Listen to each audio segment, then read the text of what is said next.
All right, man. Welcome back to episode 28 of Beyond the Game. We got a lot to cover today.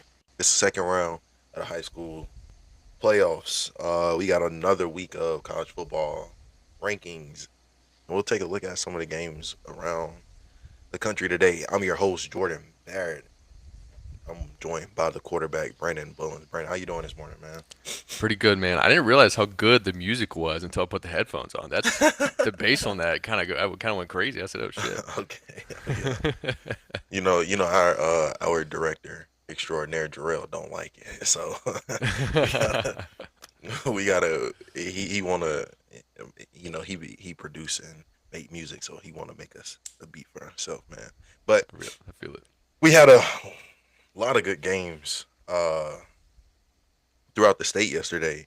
Um, Last night, man, some teams they got one step closer to the state championship, and some teams' season ended last night.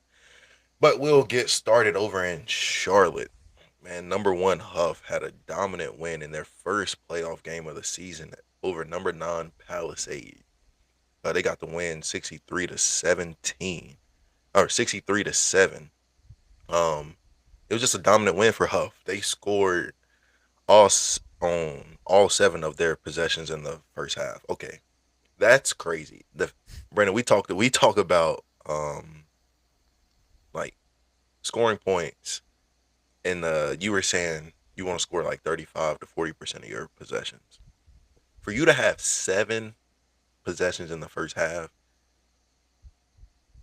that's just kind of crazy. The sophomore running back Jamarion Morrison, he was a major. He had a big game. He had 7 carries for 120 yards and 3 touchdowns. Did I hear that That's right? right. 7 carries. 7 carries for 120 and 3 touchdowns. Good lord. Um, their outstanding quarterback Ethan Royal went 9 for 14 for 162 yards, 3 tuds. And he added a 75-yard rushing touchdown. The defense also contributed. Their senior defensive lineman, senior Sincere Brewster, recovered a fumble and returned that for 50 yards. Yeah, they had a day. They had a day in their first game here in the playoffs. They had that first round bye. Um, Brandon, just how important is it to have a sophomore like Jamarion Morrison step up in a playoff game? Like, and what does it do for this team going forward in the playoffs? And just like he's still got 2 more years left of high school. hmm Yeah, it's huge, man, for a team's, I guess, boost of morale and coaching staff and whatnot. You love to see a young guy getting in the mix and being able Yeah, to produce. I just did the number real quick. He averaged over 17 yards a carry, which is, I mean, literally what more could you ask for from a running back? I mean, O line dominant up front. It seems obviously Royal added in the run game as well, but especially for this kid Morrison, I mean, it looks like he just he had a really good scored day all every the way time, around, every other time he touched the ball. Like, which is crazy. Guy yeah, had a day for sure. yeah, yeah, yeah, definitely. Does this game kind of put? I mean, yes, they're the one seed on their side of the bracket, but like as far as like for the playoffs, like does this dominant win just kind of send a message to everybody else in 8A that like you got to go through Huff to if you want to win a state title. I think it does. Obviously, 8A is the biggest in North Carolina, so you're Hmm. sending a message really to everybody beneath The whole state, you as yeah, well. If it's a 3A school that wins like that, it's like, okay, you're sending a little bit of a message, but for a school like Huff to go out and dominate like they did, they're sending a message to the entirety of the state. Said we're on a serious mission here, and we're not going to let a second round team stop us. Not even close. yeah, yeah, yeah. This was a dominant win to say the least. But staying in 8A, what was really a so I don't know. Some may call it a surprise, some may not.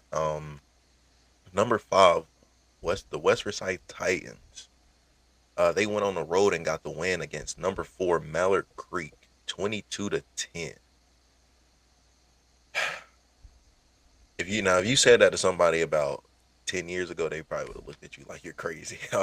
But the Titans defense was really the story of the game. They limited Mallard Creek to just 10 points and scored a defensive touchdown. They had a pick six.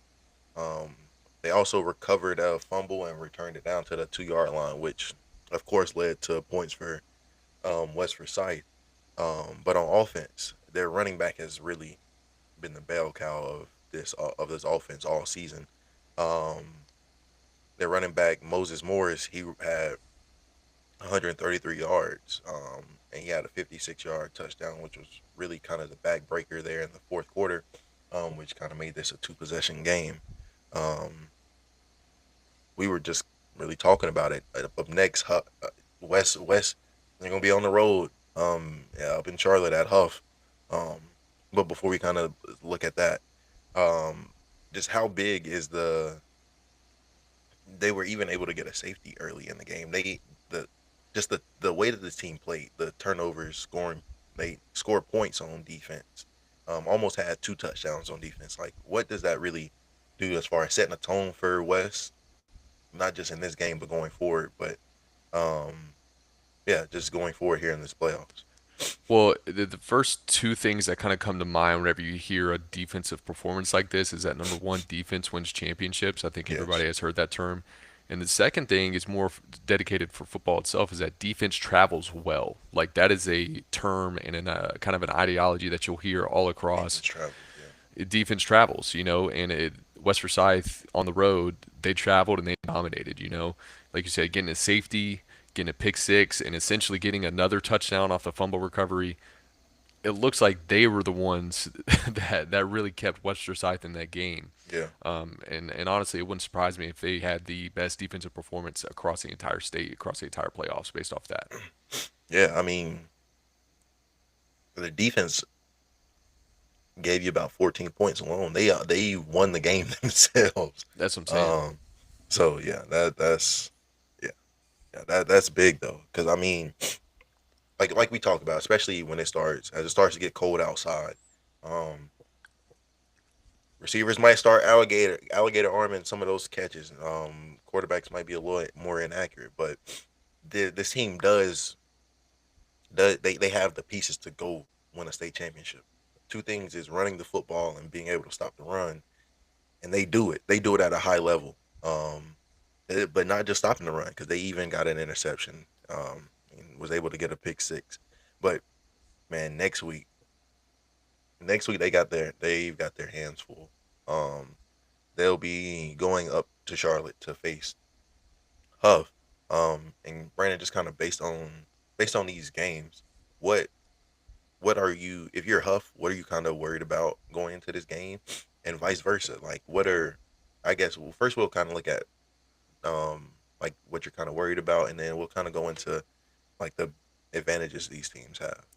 Yeah, for sure. The the saying that comes to mind for this upcoming game is going to be unstoppable force versus immovable object. Yeah, That Huff offense versus the Western Side defense. That's going to be the storyline. If Western Side can limit the amount of explosive plays that Huff has, It looks like they might have a pretty good chance if they can force a couple turnovers. That's going to be all the difference, you know. And West Forsyth obviously has to capitalize. I don't think Huff's defense is slouched by any means, but they're just going to have to go out and really execute and capitalize at every opportunity because, like you said, they're going to have their hands full. Yeah, no, 1000%. There, if you're Huff, it's what did we just talk about? Is running the ball and stopping the run. Um, they're gonna have to both teams though. Both teams are gonna have to deal with a really good running back and a Huff a little bit more than West because Huff has more of those. They just call it what it is. They've got more Division 1 players at more positions. They've out of the 22 people on the field, they probably got somewhere between 10 to 15, maybe more kids that are are going D1 or have already have those offers. Um, so I think this will definitely be a matchup to watch in the trenches. Um, but I also keep an eye on the outside, like at those receivers, those corners, and seeing like even the safeties, seeing like what the difference those safeties make in the run game because ultimately those guys are what really separate run defenses. Like yeah, your linebackers filling gaps, um, but it is how your safeties come down and stop that run because you get 6 7 in the box, you can get a hat on a hat, and most of the time, either whether it's leverage or just being able to make a man miss, there's going to be somebody that can't get to that tackle in the box, and so just are your safeties able to come down and make any tackles, man? You got anything else on this game? I would think just going off what you're saying with the run game, you can get a lot of good stuff RPO wise out of the Yeah. run game. Obviously, it's the run pass option. Quarterback's going to have to be on point. Whoever can do that at a higher level, especially if you get your little quick screens, make the defense respect those, then you can build kind of set that up for the deep shot later down the line. Oh yeah, I definitely think that's something interesting though. I'm not sure how much either of these teams really run those RPOs, but I definitely think with the way that they run the football, you can get some movement, especially with those linebackers, like that second level of the defense. You can get those linebackers to move with play actions or even simply like the RPO, what we're calling it, like you're reading linebacker, or even if you're running like what we call the little smoke screens and you're just reading that slot corner or that linebacker that's split out there, like you can. It's just well, we talked about this before. That RPO really just becomes a numbers game, and Hmm. with the way that both these teams are running the football, you gotta stack the box. You gotta have 7 or 8 in the box. I don't think you'll see too many too high safety looks in this game. Um, I think it's gonna be a great game though. It'll be a great game. Yep, agreed. Well, man, over down in 7A, the Grimsley Whirlies, which is outside of Huff, may be the best team in the state. Even with Huff, they might be the best team in the state. They had their first postseason game, and their quarterback Brandon Faison made his return. They got the win. They hosted number 17 West Cabarrus. Got the win 42-17. Brandon Faison on the first play from scrimmage, he connected with receiver Caden Cateau for a 70-yard touchdown. Um, just to he's back. He's back. He's ready for playoff football. Running back Ty Shoemake. I'm not really sure how to pronounce his name. I think it's Ty Shoemake. He stepped up. He had 3 touchdowns just in the first half alone. Um, Grimsley's defense was exceptional. They forced turnovers and kept West Cabarrus off the board until really it was late in that game. Um, but Brandon, like for quarterback like Faison Brandon, um, highly recruited, highly touted guy. Really coming back and making really getting back. He missed a good portion of the regular season, but it's not like they really needed him anyway. How much did that early 70-yard touchdown pass really set the tone for him and his team, and really like their confidence? Yeah, I think there was a lot of, I don't want to say question marks around him. Obviously, like nobody really knew when he was going to come back. I Yeah, think the injury was like a broken thumb, so yeah, depending on how serious that was it going to be a month? Was it going to be 3 months? But obviously, like you said, he's here and he's back ready to play some playoff football. Like in terms of setting the tone, there was some question marks around like, okay, it is his first playoff game in over a year. How is hmm he going to respond? And I mean, it looks like he just picked up right where he left off, yeah, as if it was the first game of the regular season. You know, we're just going to drop back, take our time, and then obviously you found the guy for the 70-yard. I guess it was either a bomb or just a good completion and receiver did the rest of the work. But either way, like you said, Grimsley's a really dominant team.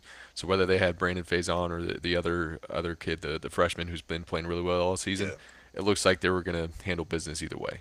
yeah, yeah. That we're gonna keep an eye on that freshman next year though, because just for what he was able. Granted, that team is just really good all around, but you start looking at the pieces and just how well he played this year with the time that he had. It's Grimsley can just keep this up for at least another 3 or 4 years. But man, like I get it, we talked about how dominant they are on the ground. How important is it for I get for their running back Shoemaker? How like his rushing touchdowns? Like how big is that for? I mean, I guess it didn't really matter because he came in and threw a touchdown on the first play of the game, but like your quarterback coming back from injury and just the rhythm of the offense. Like what does the ability to just turn around and hand the ball off do for him? Well, it gives you options, from the quarterback standpoint. You're looking. Okay, we know we can drop back and throw whenever we have Brandon on the field. We know Yeah, that, right? But what does it mean up front if we can just turn the ball, turn around as a quarterback, hand the ball off to the running back, and he's able to go and get you some yak to, or excuse me, some rushing yards, broken tackles, and even touchdowns. Like now you have options. It's really pick your poison defensively of which one you want to stop. yeah, Because now definitely. we can drop it. If you want to load the box, leave one safety high. Good luck, because we got the receivers outside that can go do it. Yeah, If you want to play too high, good luck, because now we got the guys up front and the running back that can hurt you for 10 yards a pop. yeah, yeah. They're going to be as they have been all season a matchup nightmare for teams. Yeah. But the one other game in 7A that I wanted to touch on was number 7 Lake Norman. Got the win over number 10 East Forsyth, 28-14. This game was tied 14-14 going into the half. Lake Norman pulled away in the second half. A big play from Lake Norman. They had a Mason Hefner had a 90-yard kick return just before the half that really flipped momentum. Um, like we'll kind of get into it, but I mean, I talk to people about football and I say getting out to a hot start is important and ending the game strong is important. But that middle eight is what changes the game a lot. We'll talk about that a little bit later. But that middle eight, that first 4 minutes in the last 4 minutes in the second half, and the first 4 minutes in the first or second half, it can really change a game.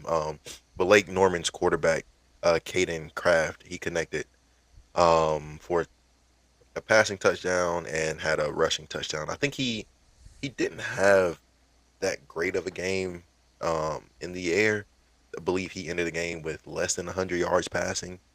Um, and it really seemed like East Forsyth's defense was really holding their own there in the first half before the kick return. Of course, that's special teams, but when you're those are the margins in playoff football.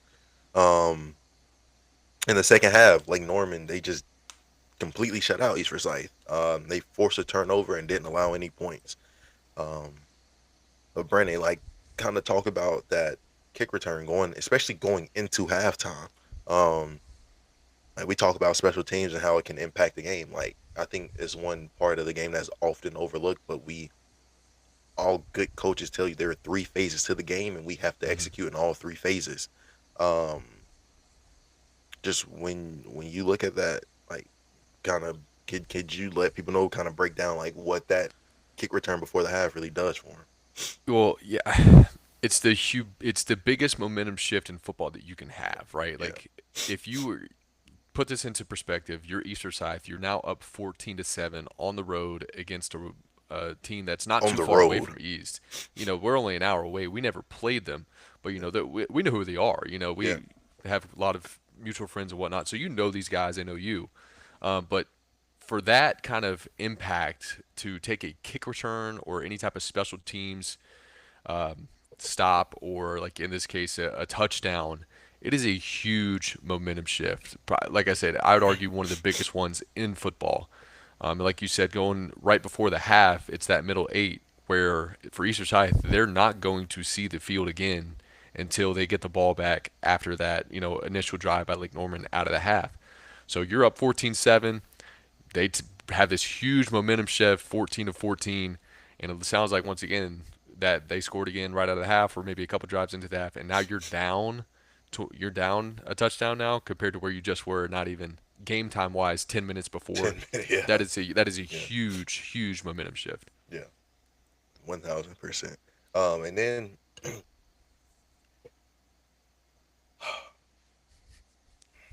this coaching staff has won state championships. This coaching staff has 2 state championships under their belt. For you to go into the second half of a second round game, the game that you're not favored in, you're the lower ranked team. That's why you're on the road. For you to come out of the second half and not score any points is blasphemy. Like I don't know any other way to put it than that. So like what do you kind of like, is it coaching adjustments? Like, do you think East just got outcoached in the second half? It's hard to say. It's hard to say. I would like to think that, like you said, this coaching staff has won state championships Yeah. with some really good talent. And to be honest with you, I don't know if East Forsyth offense has that same level of talent as those state Yeah. championship teams, which I is agree not with you. anything negative to say about this current East Forsyth team, but it's just kind of like a tip of the nod to the 2018 and 2019 teams that Yeah. won those state championships. I mean, now granted, we're 7 years removed from those state championships now, so we're having a completely different type of, uh, I guess, batch of players in this same Hmm. scheme, in the same offense now. I don't know how well those guys now are playing in this current scheme. It looks like it didn't obviously work out too well for them in this second half. So I would like to think that coaching wise, I think they did everything they could to adjust this offense to fit the strengths of the current guys that are on this roster. But once again, it looks like it really didn't even help them in the second half here. Yeah. I think that's big though. Like as you look at kind of I wouldn't even say the second half of the season because East ended the season 7-4. You kind of look at the season, they weren't really able to score points. Like they scored points against lesser opponents, but when they got up against you look at Morrisville, you look at Grimsley, they're ending a lot of these games with 14, 21 points, and it's like, okay, you probably had somewhere between 12 to 15 possessions in this game, and to only in the game with 21 points, especially when you look at a school like Grimsley. Granted, Faison Brandon didn't even play in that game, but they didn't need him to because they're still the offense. They're still going to score points, and so I don't know what I definitely I don't know what it is, but I definitely think this Coach Horton, Coach Willard, those guys will kind of get together in this offseason, see where they go from here. I don't know if it's like you said the talent. I don't know if it's going and figuring out what you need on the offense. If it's running back, I mean, you have one of the best receivers in the state, but I mean, if you just have one, that's not always enough. You need more than one especially when you look at some of these other teams. Um, and then the biggest is just quarterback play. I don't have the numbers from what geez, what's his name? Was it JV? No, JD Folk, I JD. think. Okay, JD. Yeah, yeah. I don't have his numbers from like the entire season. Um, but there were definitely times throughout the season where he didn't play his best football. Um, whether that was a turnover, just missing a throw, um, and so I just think it'll be. I'm interested in seeing what kind of changes and adjustments they make going into this offseason. Yeah, for sure. I think it's going to be a very unique offseason for East because this is going to be the first time. I'll be honest with you. I think that they have definitely had a decline over the last couple of years in Yeah, terms of talent level, and I think it's starting to show up on the field. I think Jarrell and I were talking beforehand, before the pod started, that there's a lot of other teams that are now quote unquote catching up to an East Forsyth who has been so good for so many years, or even a Mount Tabor who won the state a couple years ago. There's other teams that are catching up now, and yeah, it's really starting to show on the field. yeah. But just does this go back to coaching though? Because you look at a school like Grimsley, bro. When we were in, you look back 10 years ago, like they weren't this. Like they weren't this. Like yes, we talk. You talking about some of the teams getting better, and like yes, these teams are getting better. They are just around the state. Um, but just why? Why is my question? Like why is the parity not being, or why is there parity being created? I mean, I get. I mean, is it just East Forsyth has just been here for so long? Maybe, maybe, but no, go I ahead. yeah I think I think it kind of does ebb and flow if that makes sense in Hmm. terms of who's going to be the top dog. For Yeah. us in high school, it was like Mallard Creek was the top dog, right? I mean, they think they won three in a row, and Yeah. then Yeah. for a short little time there, it was East Forsyth. You know, after we left, it was those guys that ran it for 2 or 3 years. After that, now it has become Grimsley. So it does kind of just change over time who's going to be the true top dog in the state, right? But I think in the area, I think with this new transfer stuff, I think that's what's becoming um, a really big thought process for a lot of these Hmm. coaches and a lot of these kids that are in quote unquote the idea of So transferring.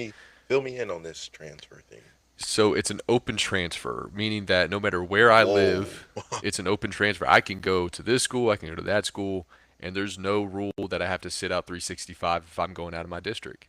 As long as I have Mm, a valid address, I can go wherever. So, hey, Jordan, you live in Mooresville. I want to go to Mooresville High School, but I live in Kernersville. Let me use Jordan's address, and I can just drive there every day. They would never know, so and they're not going to check me, so I can go to wherever I want. If I'm a kid at West Forsyth, I want to go win a state championship at Grimsley. I'm just going to put my buddy's address at Grimsley, and there I go. I'm off to Grimsley, and I'm winning the state championship. You know, something like that. yeah. I mean, well, I was doing that before. That was the thing. I was living in Guilford County, going to East Forsyth, Yeah, but but yeah, yeah. That's man. Okay, okay. Uh, and I think that just goes to, we were talking about NIL here in high school football now, but it hmm goes to kind of what the college is kind of going through. Bro, if kids aren't playing, they'll just go somewhere else. Like if kids yeah, aren't, if they feel like they're not doing or getting what they should, they'll just go somewhere else. And just how many people are willing to stick around on a good team and really compete? Because I think that's what for us, we knew every day we weren't, your opportunity to play was not guaranteed, and you had to go in here and compete. And competition made us better, but hmm also hey, some people just don't like competition. But yeah. number 13, Mooresville traveled to Butler. Mooresville went into Butler and got their seventh straight win. Mooresville beat Butler 38 to 14. Okay, this is Mooresville's seventh straight win. We talk about it with Dudley. We're gonna get into their game. These guys are just playing their best football at the right time. Their senior running back, Brody Norman, rushed. He only had 46 yards, but he had three touchdowns. So he set a season high for himself with those three touchdowns. And then their other running back, Jadarius McComb, he had 137 rushing yards and one touchdown. He was averaging 7.6 yards a carry. Mooresville's defense they've just been consistent throughout this 7 game win streak, only allowing 12 and a half points. Um, kind of before we get into that defense though, Brandon, with this being their seventh straight win, what does this kind of say about this team, like their growth and consistency throughout the season? Formula, formula, formula. They have absolutely found the formula to win football games at Yeah, Mooresville. And that is a huge key because a lot of teams they can collect a win here and there, even yeah, go on a little streak, but to win 7 in a row, like you're saying, that's not just by coincidence. Those guys are playing a high level of football. They're being coached uh huh, well. And like you said, I mean, to take on Butler, who is, as we know, is no slouch, has never been a slouch, especially coming from a yeah, Charlotte school or Charlotte, area, they're going to have talent. And for them to double their score plus 10, that tells you that this Mooresville's team it's legit for sure. definitely. It. I just look at the way they were just able to run the ball. Brody Norman's 3 touchdowns. Jadarius McComb dominated the yardage with over 125 yards. But like for you, which kind of performance would you say stood out more? Would you say it's the running, the yardage, or the touchdowns? Um, Honestly, the yardage. I think without the yardage, you don't get the touchdowns. Yeah, Obviously, there's no, unless you create that turnover, the defense gets a turnover on the 5 yard line. Then sure, like the touchdowns might be the bigger story there. But those touchdowns are not going to happen without the yardage. I remember back in my college days, we kind of had that 1-2 punch, and even and not comparing us to the Chiefs because we're nowhere near the Chiefs by any means, yeah, but I get what you're saying. the Chiefs kind of do the 1-2 punch. They have Pacheco that gets the yards in the middle of the field. They put in Kareem Hunt for the red zone kind of areas. Yeah, It looks like Mooresville's kind of following that same ideology, and it's working well for them. yeah, yeah, definitely. Um, but then their defense only allowing 12 and a half points over this win streak. Just how critical do you think that is to their playoff success, and like what does this kind of really say about the team, like their identity? Yeah, I mean, it looks like their strength of the team is the defense. There's going to be high power offenses like we see. Walkertown, for example, is going to put up their what seems to be 40 to 50 points a game, no problem. But No problem. there's going to be other teams that can also do that. Who's going to be the team defensively that can take a team that's scoring that 40 to 50 and limit them to a Yeah, 21, that can limit them to a 17? It looks like this Mooresville team is one of those. And, if they can continue this dominant playoff defensive scheme, it looks like they can have a legit shot at the title by the end of it. definitely, definitely, definitely. That's interesting. This just goes back to seeding and everything, like with the conference champions and everything. But to see Mooresville with a lower seed than East Forsyth after the way Mooresville beat East, I don't, I don't, I don't like that. But who am I? Who am I? But man, in 6A, quarterback we talked a lot about this season, Braden Jeffries, him and number 11 Dudley went on the road to Ashboro and got the win 35-14.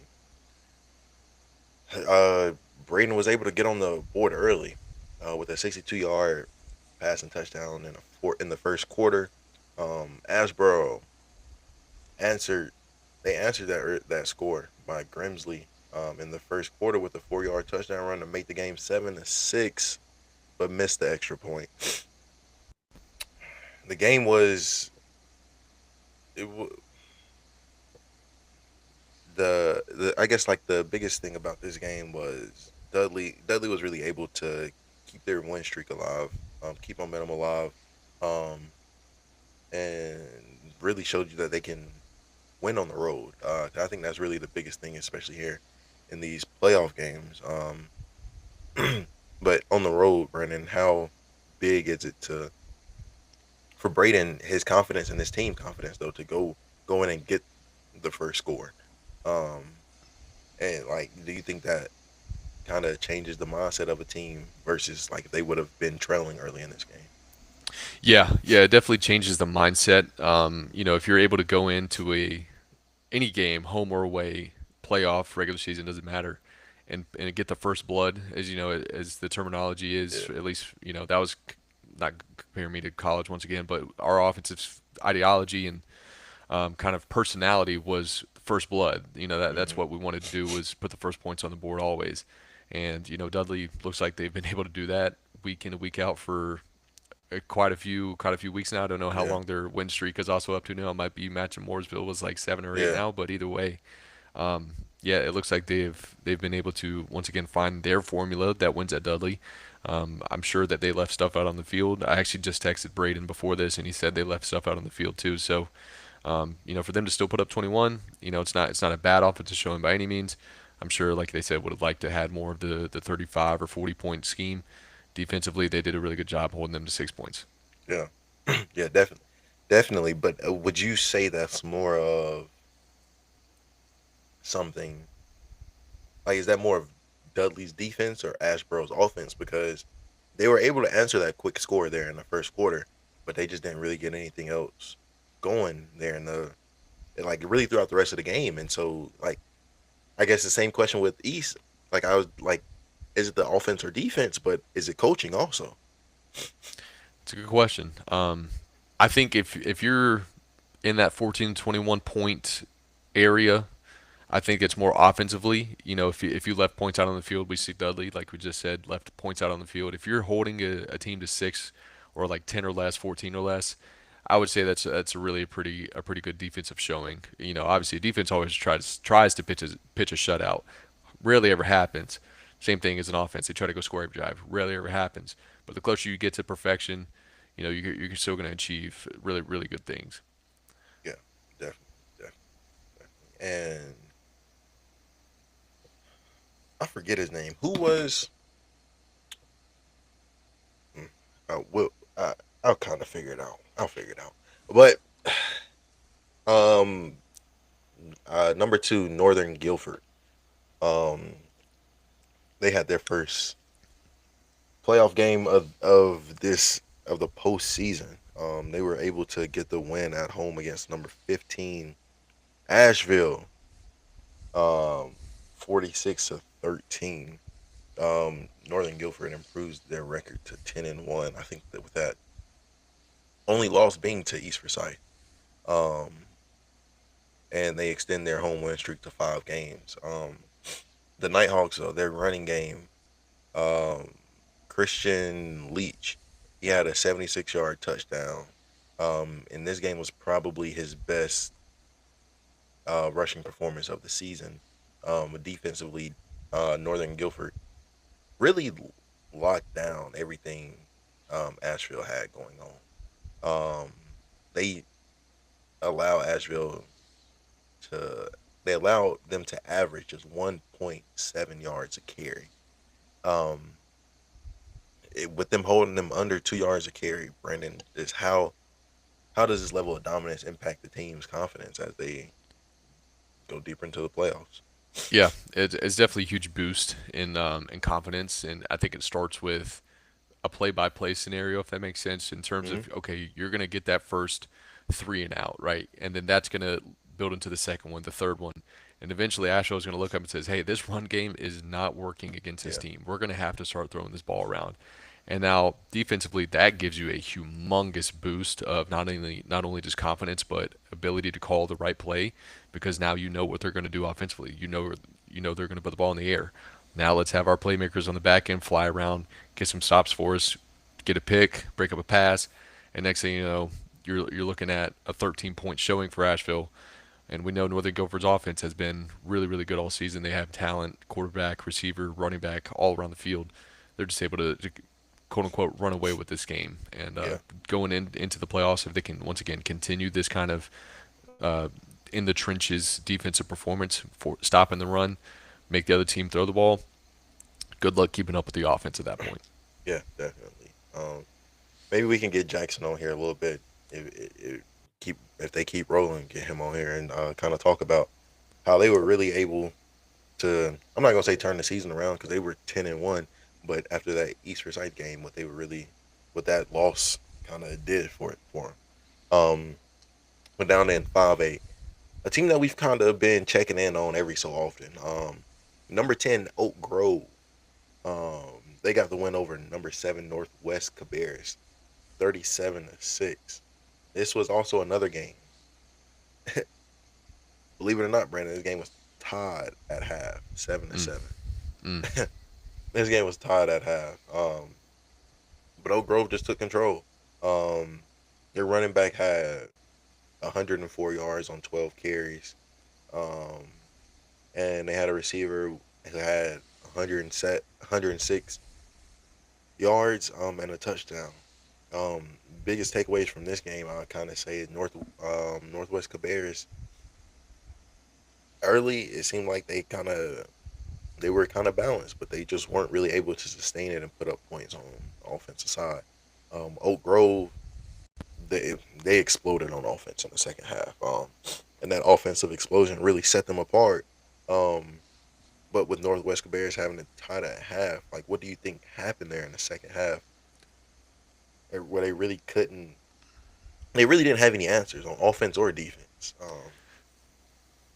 Yeah, Yeah, so I think the biggest thing that happened was this that Oak Grove was able to make the halftime adjustments and execute them, and Northwest wasn't able to do that. I'm sure Cabarrus was going into that game, thinking like, all right, if we can keep these guys and we can hang around with them, we'll have a shot at the end. That if that's their mindset, and they end up going down a score or two, yeah, it's gonna be over pretty quick after that point. In Oak Grove, as we've seen, they've been able to win a lot of games, especially close ones. I think they either lost or beat Reagan, that by was an like one ugly game. point. Yeah, that Ugly was an game, ugly yeah. game.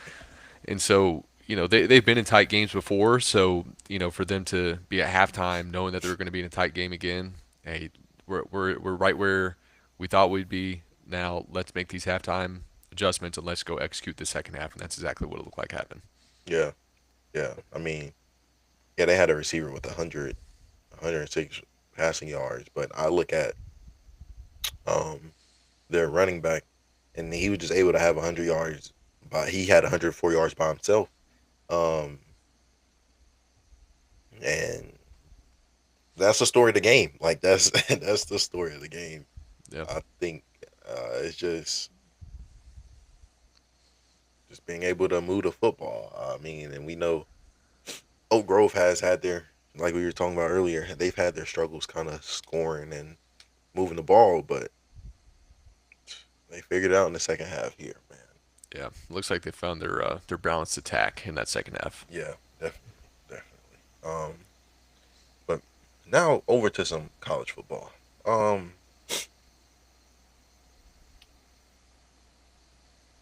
well, first we'll look at these damn rankings. We'll look at these rankings first. Not too much movement. Um, Ohio State, Indiana, Texas A&M, Alabama, Georgia. So they got all one last week. They stuck where they were. Um, Texas Tech got the win over BYU last Saturday, so they jumped up to number 6. Ole Miss, everybody kind of bumped up a spot. Ole Miss went to 7. Oregon at 8. Notre Dame at 9. Texas at 10. I don't know how the hell Texas is 10th after dropping out of the rankings 2 or 3 weeks ago. Yeah. Texas at 10. Oklahoma's at 11, and BYU 12. I don't have anything other than this is just blasphemy, just BS on the ranking. The rankings. We'll kind of talk about this as we get into some of these games later and start picking games. Um, but do you have anything on this, or like anything on these rankings? Yeah, I'm right there with you in the same boat. I'm surprised Texas has now made the jump all the way back up to 10. I Number think they're a 10.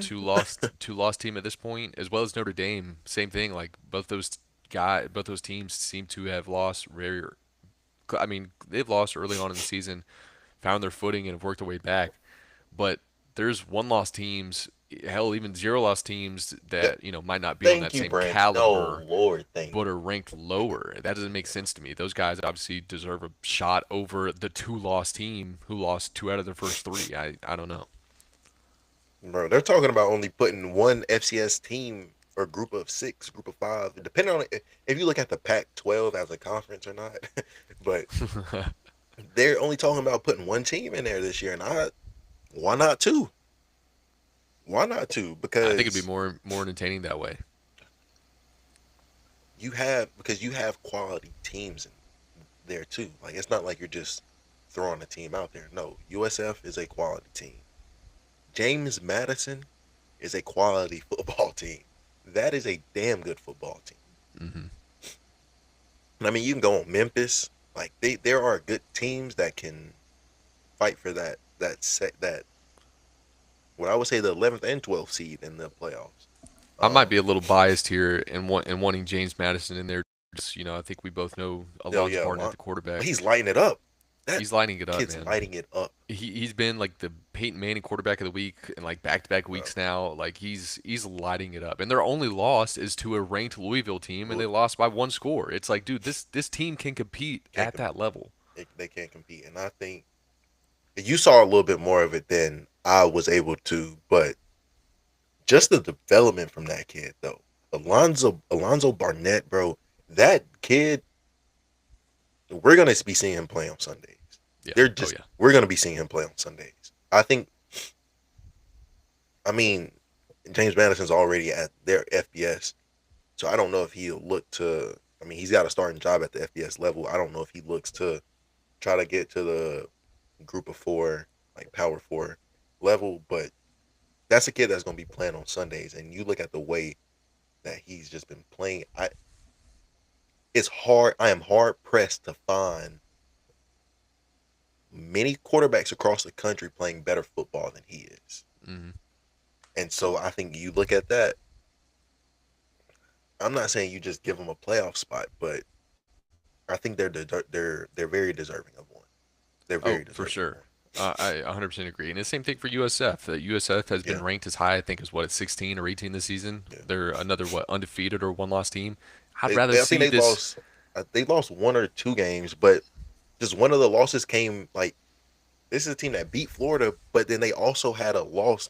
They had a loss to like a top five team or top 10 team, and then Yeah. dropped out the rankings. That's Yeah. stupid. But go But yeah, ahead, my bad. but here we no no no I completely agree. But here we are. Here's BYU taking a loss to a top 10 team, but only down two spots. I mean, it's completely unfair. It's completely unfair. There's a Completely. lot of bias, and it is what it is. It's we know the college football committee or So whatever. USF They like certain has teams. USF has two ranked wins on the season. I can go if you look at how many ranked wins does Notre Dame have? I was about to say there's a lot of teams that we could How many look that up ranked for. wins does Oklahoma have? Does BYU have? Does Texas have? Like and this is a team that okay, they were a little bit just call it what it was. They were outmatched when they went and played against Miami. Mm, They were, but that like, what do you really? I'm not gonna say like, what do you expect, but like, it's kind of that's it with the head coach that they have at Miami. You know that their front seven, the trenches are going to be on point. And the biggest thing in these two games aren't the athletes on the outside; it's the trenches, yep. and that's just how Miami won that game. But I think USF can go out here and compete with anybody. Mm. I agree. I agree. Like I said, I would just love to see it actually happen for Yeah, USF or JMU. I'm sure North Texas is in there as well. I think yeah, they're another one-loss team. It's like we would let what a Cinderella story for those guys if they were even just to give a shot to, you yeah. know. More than But just no, more than one team. I agree. yeah, yeah. But it looks like it's just going to be another year where they give one team a chance. They'll have to play the number one team in the country and never really give a fair shot to begin Yeah, with. but see, I look at it like all three of those teams, though, I think was better than that Boise team last year because Boise just had Ashton Genty. Yep, These are damn good football teams. yep. They don't have necessarily have the size in the trenches, but they had these are damn good football teams. But Thursday, man, the ACC. You know what? Let them have one of the ACC spots. The Big 12 and the ACC only need one team apiece.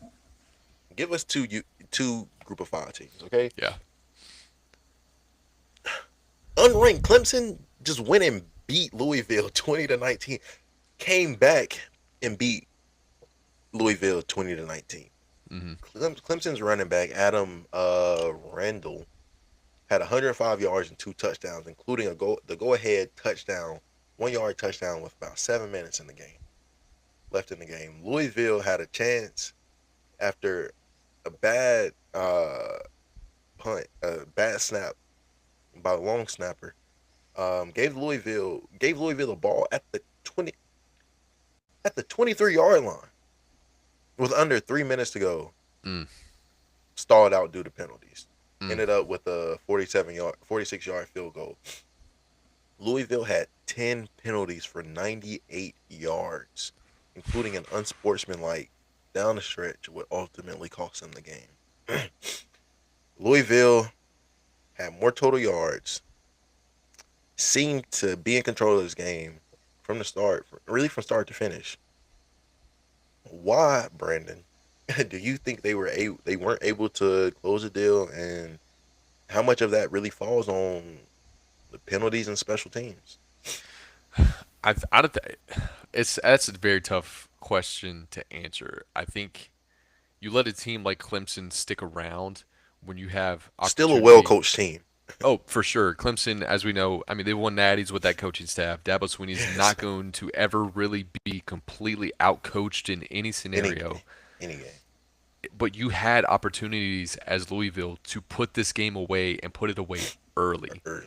But you Early. let this team who once again that's the boogeyman on the other side of the field.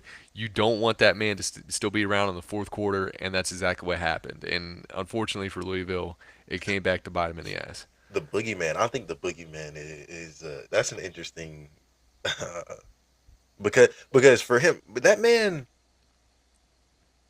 Clemson was irrelevant last year, and they still found a way to win an ACC championship game and make the Yes, playoffs. yes, Like, and so I don't like the guy, but I give credit where credit's due. He's changed up some of his recruiting philosophies. Um, I mean, you kind of have your own opinion on him and his opinions on some social things, and that's neither here nor there. But the guy can coach a football team. He can coach football. He knows what he's doing. Um, but now if you're Louisville, like, you're not really in control of your own destiny anymore. I think now they have 2 losses in conference. You look at a team like Georgia Tech, the rambling wreck of Georgia Tech, probably the best team in the conference this year. Um, I don't know who they play because you still have teams like Virginia. Um, hell, I'm sure even Duke probably still has a fucking chance to win the ACC this year. yeah, So, they do. They do. I was talking to a so Duke fan. I was talking to my buddy at work yesterday. He's a Duke fan. He's like, "We just got to win out, and we're in the championship." I was like, "What the fuck is going on, that's man?" crazy. Yeah, Is Duke is 5-4? yeah.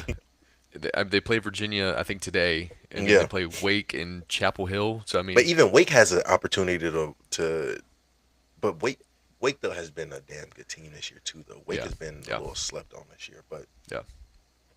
but the ACC is just the ACC, I guess.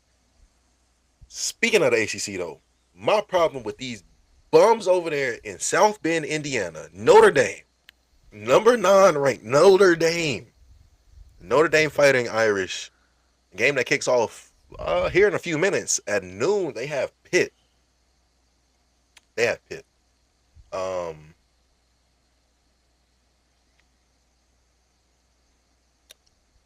they need to join the conference because I think we heard it from Pitt's head coach this week. He doesn't care if they win or lose this game. That's what he said. Mm, He said we could lose by 100. We're trying to win an ACC championship. that's real. That's real. That's real, but we're in November and you're talking about playing games that don't matter. What are we talking about? Like, That's real. what are we talking about? Like, I agree, 1,000%. I agree that's real, but Notre Dame, because I guess this kind of goes to the whole playoff conversation. Teams are just trying to win conference championships. Notre Dame's going and playing games in November, December. I'm not saying the other team on the other side doesn't care because that's not the message you ever want to convey to your team. But I'm not. I'm not. pulling out everything I have for this game because it's non-conference and it doesn't really like. Yeah, it could matter for a at large bid, but and so Yeah. hey I, Jarrell, if you I don't, if Jarrell, if you could you do you have that graphic of the games that we got to today in college football? But go ahead, Brandon. yeah, I was gonna say I completely agree with you. I don't think it's the perfect kind of headspace to be in to go into this game for your as a coach to tell your team like, hey, F it, we don't care if we win or lose. Like you want to win every game, right? Yeah. But like you're saying, it depends on what path you want to take to get to the college football playoff. Is it going to be winning your conference, which is the ACC at this point for Pitt, or is it going to be that at-large bid? I don't know if Pitt's going to be a good enough football team to go out and win an ACC championship this year. So this needs to be kind of a must-win game, like you said, Thank especially you. in November. In Yeah, November, thank you you. need this game. Thank you. Now, Pitt is here, number 22. They have a chance in this game, but this is also this Notre Dame team who we know has lost the two early games, but are now rolling in terms of collecting wins. You're going to have to play your best football and outcoach Got to. Notre Dame today to win this game. I don't know if they Got can to. do it, Got to. and I also Got don't to. know if they're a good enough team to win this AC championship. Yeah, I'm right with you. Um, yeah, I'm right with you. I think we'll learn a lot about both teams really in this game. Yep. I think for shits and giggles though, I'll take Pitt to win this one. What Shit. about you? Yeah. I think Notre Dame is going to win this. I would love to see Pitt pull this out, though. Put Yeah. Notre Dame out of the playoff for good. So we just don't have to worry about hearing these bums anymore. Like God Almighty. I really it's at Pitt because I was wondering how they even got this game on ABC, but because it's at Pitt. You know, Mm, they playing at Notre Dame. You got to watch this stupid shit on NBC. Like yeah. that's another thing. I need. That's why another reason why I need them to join the conference because you got bums like NBC that are enabling this because they're allowing them to have a separate TV contract. No, no, no, no, no. We need to put these guys on TNT. Put them on FS1 or put them on ESPNU. Like something. Like I'm not gonna get on my Notre Dame rant today. Not gonna do it. The team this next game, USF, taking number 24 USF is taking on the Navy Shipment. I winner of this game could very well win the American Conference and take that 12 that 12th playoff spot. Yep. And so that's even more of a reason because it's just like okay, Navy wins this game. USF isn't a bad football team. Like USF isn't a bad team. At all. I'm gonna go with USF in this one on the road. That game's on ESPN too. But kind of, what are your thoughts on this Yeah, I agree. I think USF's going to win this. I would hate to see USF lose this game in the sense of they are the front runner out of the non-power four guys or the group of five, whatever you want to call them.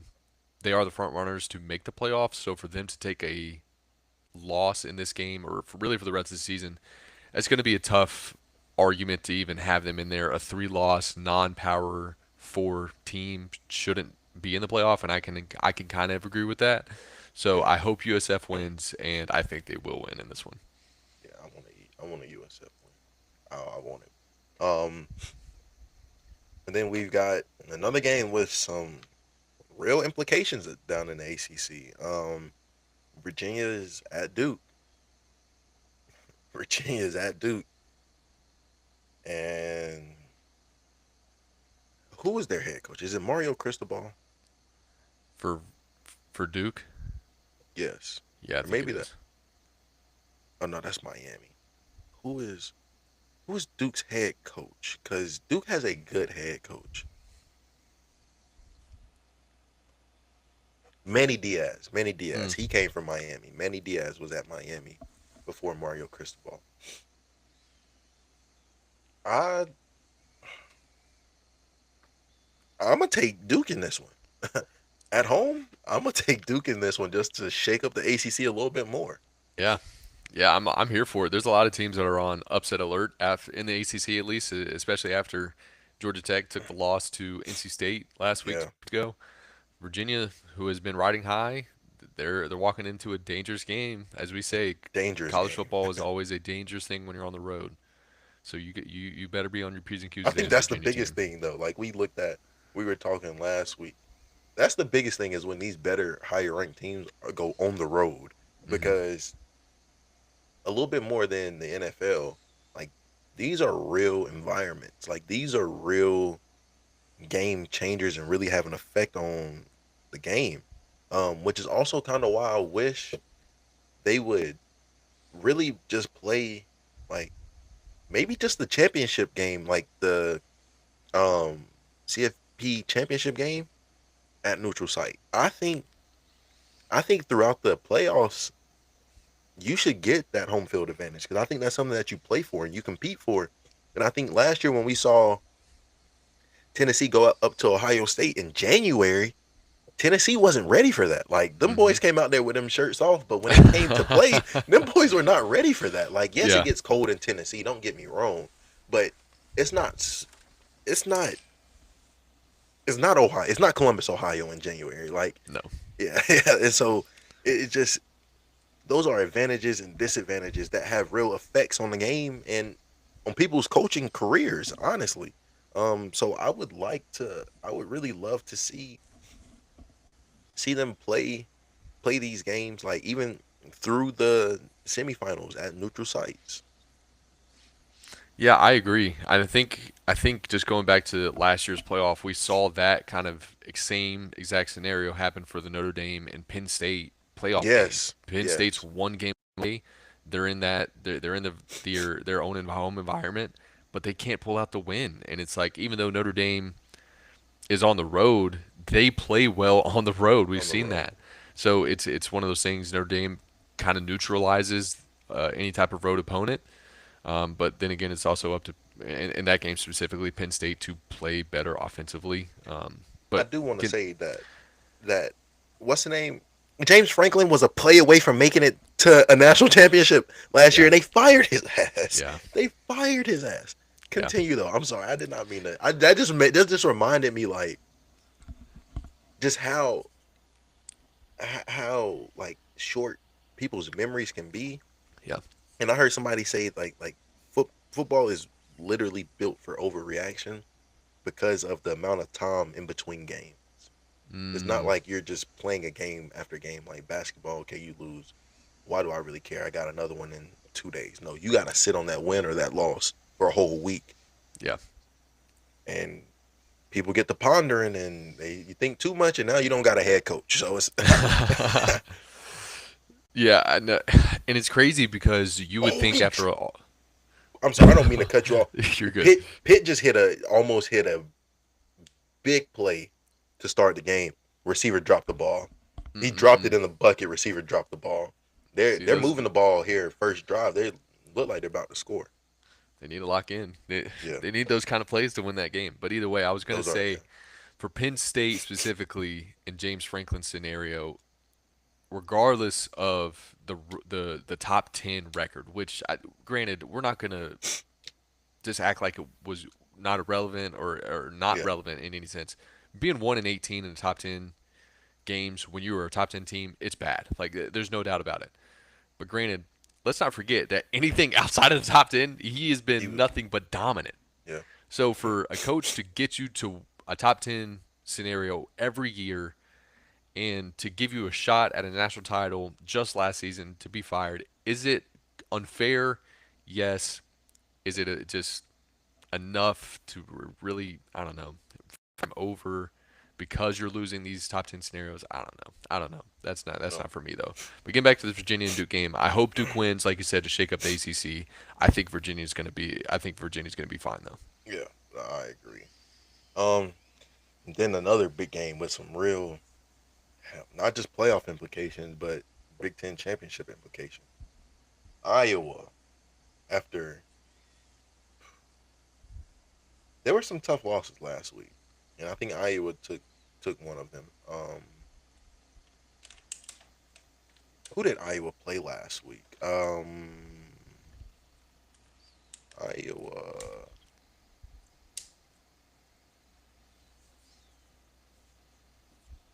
Oh, let me see. Hold on 1 second.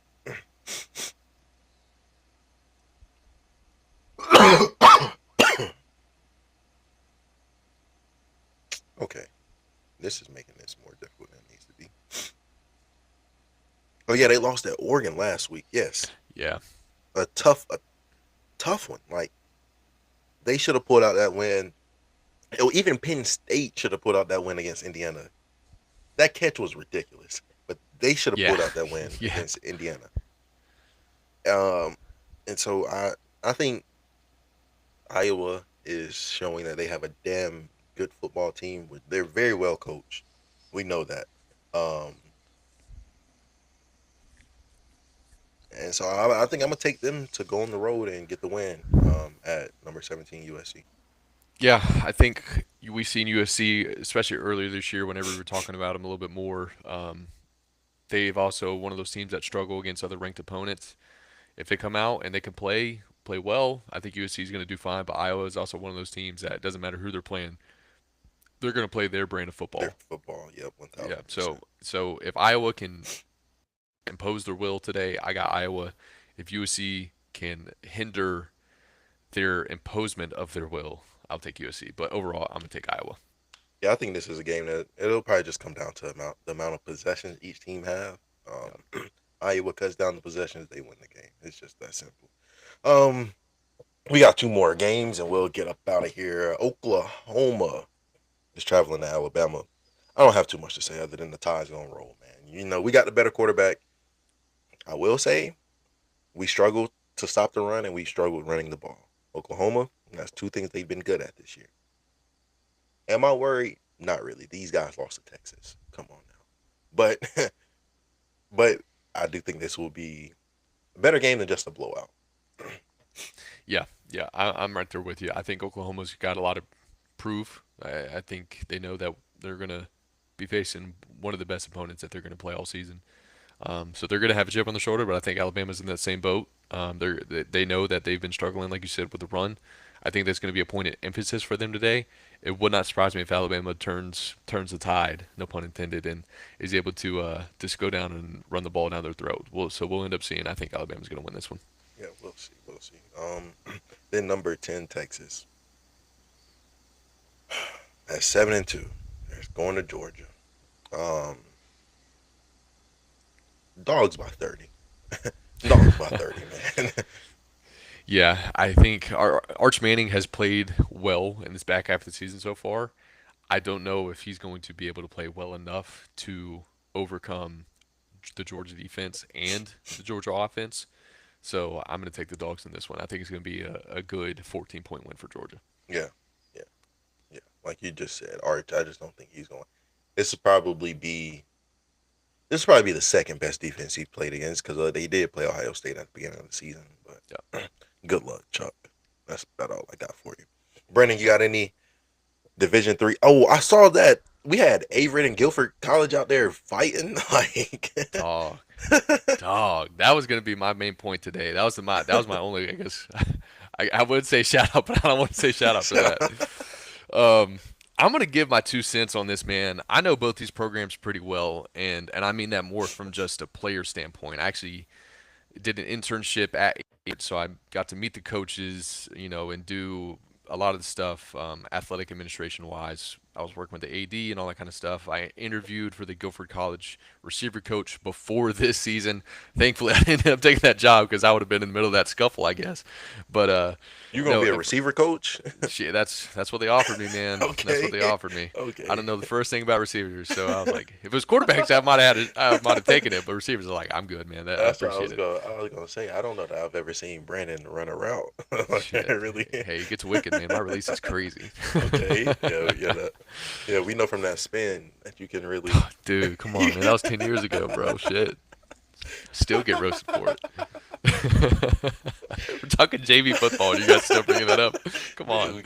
That's since then. That's in those 10 years. It's still probably one of the worst spin moves I have seen. And not going to. It wasn't because it worked. It worked. It It was just worked. slow as hell. It was It slow worked. as hell. That's a bad thing. It worked. But yeah, getting back into this, I'll try to keep it brief. I've pondered on this all week. Averett head coach, his name is Patrick Henry. Mhm. As a player, I played against him. He was the defensive coordinator whenever I was a player. He got moved to head coach after we got done playing Averett. They moved out of conference. We played Guilford as a non-conference opponent every year. That's kind of an in-state rivalry for Methodist. Okay, Averett being a conference opponent, that defense under Coach Henry when he was the defense coordinator, they had the dirtiest players on their side of the ball, and I Really. mean that, and I'm just speaking truth, man. Like they were a But you dirty know what they say defense. about coaching? Either you're coaching it or allowing it. So Yeah. Oh, that's a good point. That's a very good point. I think he was coaching it to be yeah. 100% honest with you. I think he had a chip on his shoulder, kind of a fu attitude, Hmm. and his guys bought into it. And late hits, shoving you out of bounds, digging in your eyes, shit like that, like at the Hmm. bottom of piles. That's the kind of stuff that he coached. Yeah. And whenever he took over as a head coach, that entire team has now taken that attitude. Hmm. And for Guilford, I think it's the opposite. You're coaching it or allowing it. I think the head coach over there, very good dude, very good person, respectable, but he allows a lot of the shit that goes on the field. And for these two teams, who I'll just lay the scenario out for you, were winless going into this game. They had zero Wow. wins on both sides of the ball, or on both teams going into this game. This is a senior night home, or is it senior night or homecoming for Guilford? I think it was senior night, and it's a night game. Okay, so Averett, for some reason, lights come on at night, they fucking turn into the dirtiest team in the land. There's a lot of jawing going on back and forth throughout these games. Like you said, this team's coaching it, this team's allowing it. Next thing you know, they cannot stop it Yeah. throughout the game. The refs didn't stop it throughout the game. They allowed it to continue after the game in the post-game handshake, which it's another story. Why are you even handshaking after scuffles broke out throughout the game? That's another story. It completely got out of hand. It was a 20-25 minute fight on the field, Jeez. carried out outside of the field into the locker room, like crazy stuff. I'm disappointed as hell in not even just these two programs alone, but I'll be disappointed in these schools if they don't fire both these coaches. Oh And I'm yeah. going to be 100% honest about that. You can't forfeit. You cannot, as a program, as an athletic director, look at your head coach who had you just had a fight on your field or at a conference opponent's field, allow them to have a job after you forfeit the rest of your season. They Hmm. forfeited the rest of their seasons after that fight. You can't allow that as Yeah. an athletic program. Yeah. So I agree. I'm disappointed in both these teams for that. I hate it for the other two teams that also had their last two games or the last game of Hmm. the season forfeited. Roanoke College is a first year varsity program, so Okay. they actually had a pretty decent year. They went 5-4, had a chance to go 6-4, but they got cut short. Bridgewater College, who had struggled this year but has always been pretty good, they doing a scrimmage today because this was supposed to be their senior day. Jeez. They're having to scrimmage each other for their senior day, which is just bizarre. I hate that for Yes. but yeah, as a whole, this is a crazy scenario. I think both head coaches should be let go at this point. No. Yeah. I think that's a good point though. Like I didn't know that both teams were winless. What are we out here fighting for? Yeah, Like exactly, what are we out here fighting for? dude. We're D3 in the middle of North Carolina. Like we both suck. We both suck. What are we fighting for? There's no point. No point. No point. And so I don't think hell. You know what, Brandon? We're about to put your hat in the ring for head coach over there. Oh shit. forget Oh the shit. forget the coordinator. Forget coordinator or position coach. Brandon Bullens for head coach. We're starting a campaign. All right. We're gonna Hey, get I'm a gonna little get some. hashtag I'm going on social Yeah. media. We're gonna get it. We're gonna get this going Hashtag hire Bullen's head coach. There you go. because we got two programs. Hey, we got to start somewhere. We might as well start at the D3 level and work our way up. Yeah, there you go. Work our way up.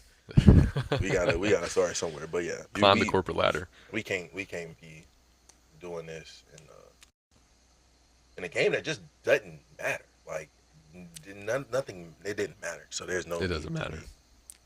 And I think, and honestly, I think the whole thing broke out because Averett won. Like I said, this guy coaches it. He's telling him, "Hey, fuck these guys, go talk shit." Yeah. You know what I mean? Yeah. Okay. Yeah.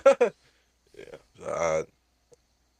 But man, this football season's coming to an end quickly. We already in November, week 12, 13 around.